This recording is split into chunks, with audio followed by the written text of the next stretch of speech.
ইরানের সাথে ইসরায়েলের হামলা শুরু। যুক্তরাষ্ট্র ঢুকে পড়ল এই যুদ্ধে, যেখানে ইসরায়েলের সাথে ফিলিস্তিনের যুদ্ধ এখনও চলমান। তবে কি এটা কোনো এক অশনি সংকেত? এটাই কি জন্ম দেবে তৃতীয় বিশ্বযুদ্ধের? চলমান পরিস্থিতিতে এটাই আমাদের সবার প্রশ্ন, কিন্তু এর উত্তর কি? কিভাবে এবার সূচনা হলো এই যুদ্ধের? আপনাদের মনে থাকা এই সকল প্রশ্নের উত্তর খুঁজবো আজকের এই ভিডিওতে, তাই শেষ পর্যন্ত সাথেই থাকুন। দুটি দেশের মধ্যে এত দূরত্ব থাকা সত্ত্বেও কেন ইসরায়েল ইরানের সাথে যুদ্ধ করছে, এবং কেনই বা যুক্তরাষ্ট্র এই যুদ্ধে অংশগ্রহণ করছে? আসলে ঘটনাটি শুরু হয়েছিল 1990-এর দশকের আগে, যখন মার্কিন যুক্তরাষ্ট্র ইরানের পারমাণবিক কর্মসূচিতে অর্থায়ন করত, কিন্তু একটি কঠোর শর্তে যে তারা এটি সামরিক উদ্দেশ্যে ব্যবহার করবে না। সবকিছু ভালোই চলছিল, কিন্তু 1990 থেকে 2000 সালের মধ্যে মার্কিন যুক্তরাষ্ট্র সন্দেহ করে যে ইরান পারমাণবিক অস্ত্র তৈরি করছে, যার ফলে তারা অর্থায়ন বন্ধ করে দেয় এবং পরবর্তীতে IAEA দ্বারা তদন্ত শুরু হয়। এরপর 2006 সালে জাতিসংঘ নিরাপদ পরিষদ ইরানের উপর নিষেধাজ্ঞা আরোপ করে, কিন্তু এগুলো প্রাথমিকভাবে দুর্বল ছিল এবং এর ফলে 2010 থেকে 11 সালে ইরানের GDP সর্বকালের সর্বোচ্চে পৌঁছায়।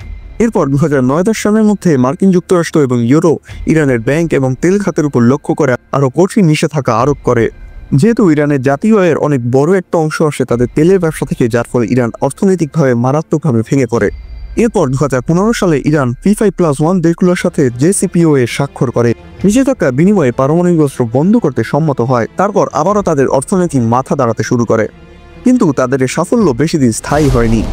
কারণ 2018 সালে মার্কিন যুক্তরাষ্ট্র JCPOA থেকে সরে আসে এবং ইরান পারমাণবিক অস্ত্র তৈরি পুনরায় শুরু করেছে বলে জানা যায়। এরপর তারা নিষেধাজ্ঞা আবার চালু করে এবং একই সাথে তখন COVID-19 মহামারী চলছিল, যার কারণে তাদের অর্থনীতি সর্বকালের সর্বনিম্ন স্তরে চলে যায়। কিন্তু প্রশ্ন হলো, যুক্তরাষ্ট্র কেন ইরানকে একটি পারমাণবিক শক্তিধর রাষ্ট্র হতে দিতে চায় না? আসলে কারণটি হলো, বর্তমানে পৃথিবীতে 9টি পারমাণবিক শক্তিধর রাষ্ট্র রয়েছে। যুক্তরাষ্ট্র মনে করে যদি ইরান নিজেদের নিউক্লিয়ার বোমা তৈরি করে তাহলে তারাও যুদ্ধে নিজেদের ডমিনেন্স দেখাবে, যেটা যুক্তরাষ্ট্র চায় না। এরপর 2025 সালে সর্বপ্রথম ইসরায়েল ইরানের বিরুদ্ধে সরাসরি সামরিক পদক্ষেপ শুরু করে, ইরানের আকাশসীমা এবং পারমাণবিক স্থাপনাগুলোকে লক্ষ্য করে, যা আন্তর্জাতিক পারমাণবিক আইন অনুযায়ী অবৈধ। তারা ইরানের পারমাণবিক প্ল্যান্টের অনেক বড় বড় বিজ্ঞানীদের মেরে ফেলে, যাতে ইরান আর নিউক্লিয়ার বোমা তৈরি না করতে পারে। কিন্তু এখানে প্রশ্ন হলো, ইরান তো ইসরায়েলের সাথে তাদের বর্ডারও শেয়ার করে না, এবং দুটি দেশের মধ্যে দূরত্ব তো অনেক, তাহলে কেনই বা তারা একে অন্যের সাথে যুদ্ধ করছে? আসলে এখানে মূল কারণটি হলো, ইরান ইসরায়েলকে একটি দেশ হিসাবে স্বীকারই করে না, এবং ইসরায়েলকে নির্মূল করার জন্য তারা বিভিন্ন সময় ঘোষণা দিয়েছে। তাই এখন ইসরায়েল ভয়ে পদক্ষেপগুলো নিচ্ছে এবং তাদের নাগরিকদের রক্ষা করার জন্য তারা এত দ্রুত যুদ্ধে নেমেছে, কারণ তারা এটি বিশ্বাস করে যদি ইরান পারমাণবিক অস্ত্র অর্জন করে তবে তারা সেটি ব্যবহার করবে ইরানকে ধ্বংস করার জন্য। যদিও যুক্তরাষ্ট্রের যুদ্ধে নিজেদের অবস্থান ইসরায়েলের পক্ষে শুরু থেকে ছিল এবং তাদের যুদ্ধে সহযোগিতার জন্য অস্ত্র সরবরাহ করত, কিন্তু এখন যদি বলি বর্তমান পরিস্থিতির কথা, তাহলে যখন আমি এই ভিডিওটির স্ক্রিপ্ট তৈরি করছি তখন শেষ পর্যন্ত যুক্তরাষ্ট্র সরকারিভাবে ঘোষণা দিয়েছে যে তারা এই যুদ্ধে সক্রিয়ভাবে অংশগ্রহণ করবে, এবং 21 জুন তারিখে তারা ইরানের 3টি পারমাণবিক স্থাপনাতে বিমান হামলা চালায়, যার কারণে বর্তমান বিশ্বের রাজনৈতিক অঙ্গনে খুবই ভয়ানক পরিস্থিতি বিরাজ করছে।